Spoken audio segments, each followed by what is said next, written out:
Hello everyone and welcome back. I am Shannon, here from the Wisdom Wench, and today we are planting our 2023 medicinal herb garden.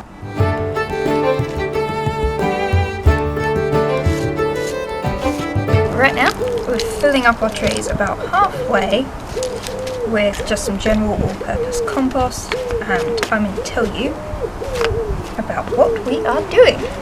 So I've picked 5 plants that I want to have a bit more of a relationship with, a deeper understanding of in many different ways, and I'm going to really focus on learning everything I can about those 5 plants this year.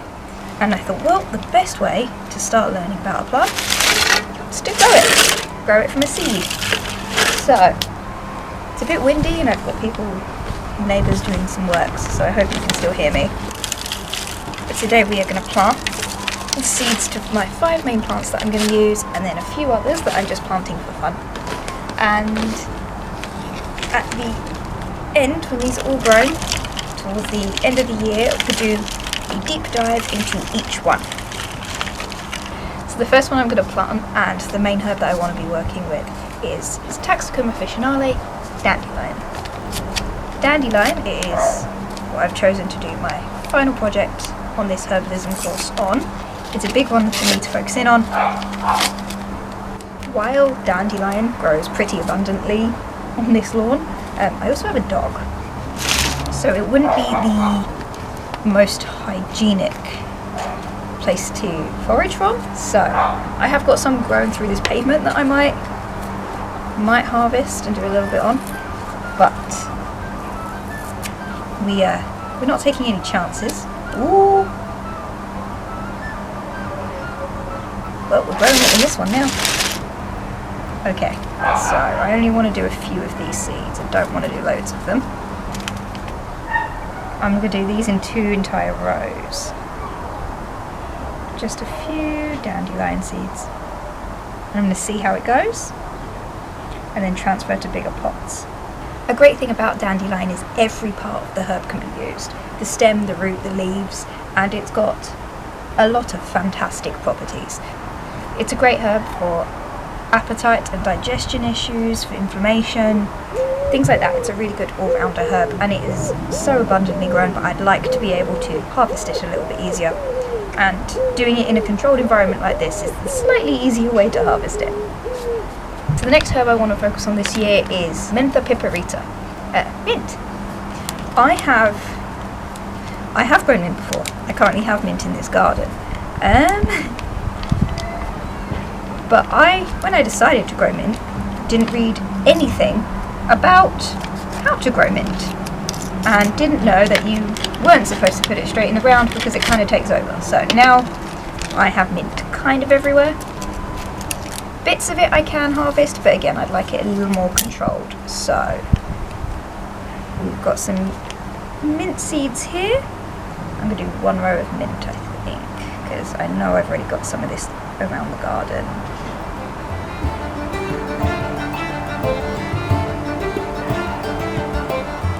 I also don't know if I'm doing any of this right, in the sense of like planting things next to things. I know there's stuff called co-planting, but that's something I want to learn about more in the future, but I don't really know anything about it right now, and I'm okay with that.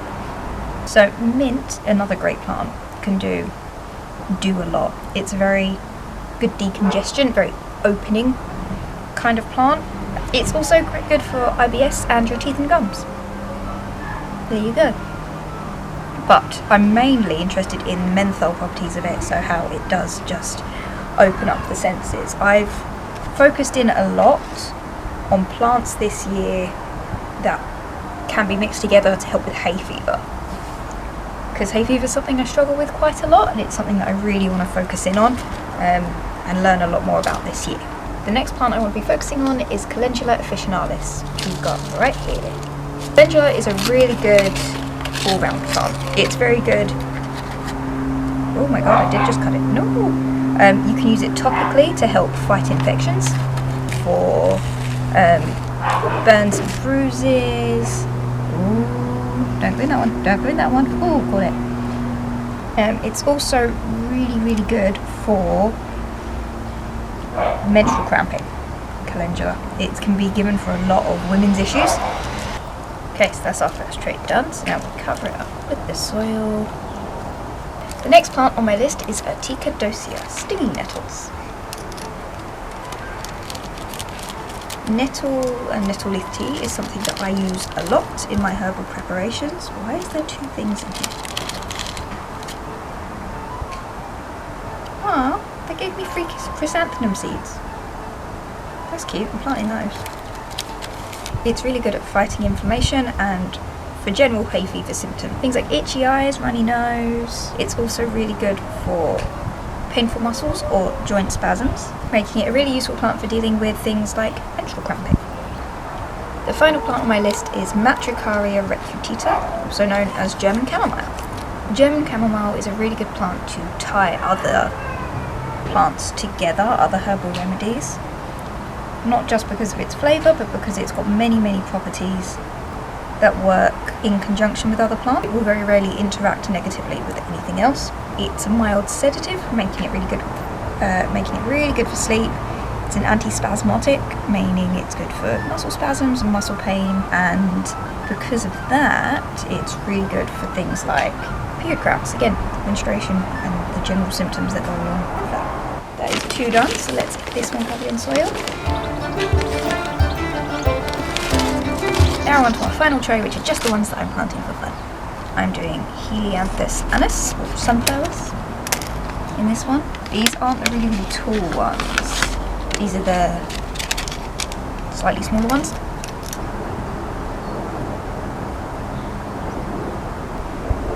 Just because I want fun and colour in my garden. And then rosemary. I've tried growing rosemary before and I failed horribly. Rosmarinus officinalis.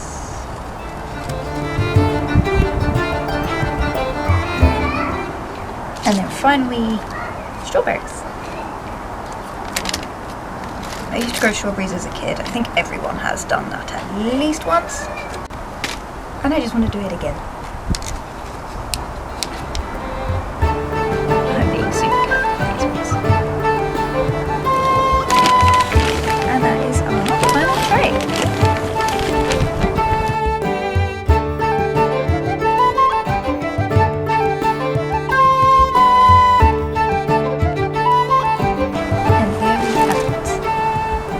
The herbs planted.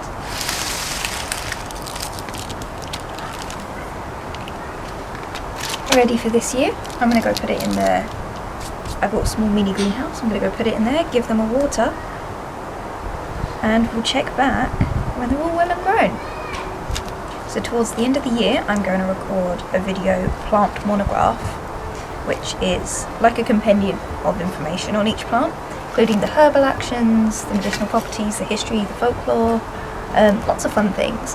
And I'll do one on each of the medicinal plants that I've planted today. So you can have a nice deep dive with some recipes in there too for herbal preparations and for food.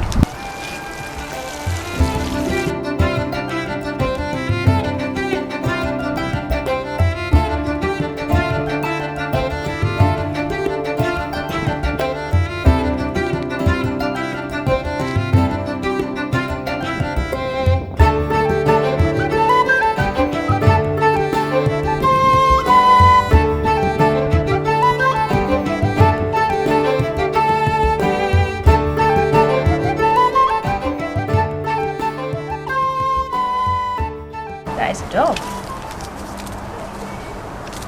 Shh, Mr. Dog.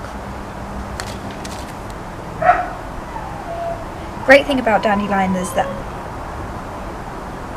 the great thing about ooh, save the seeds, save the seeds.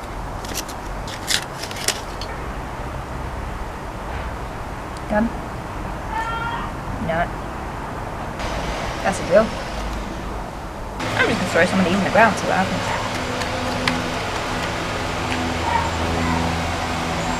Oh, there's my dog.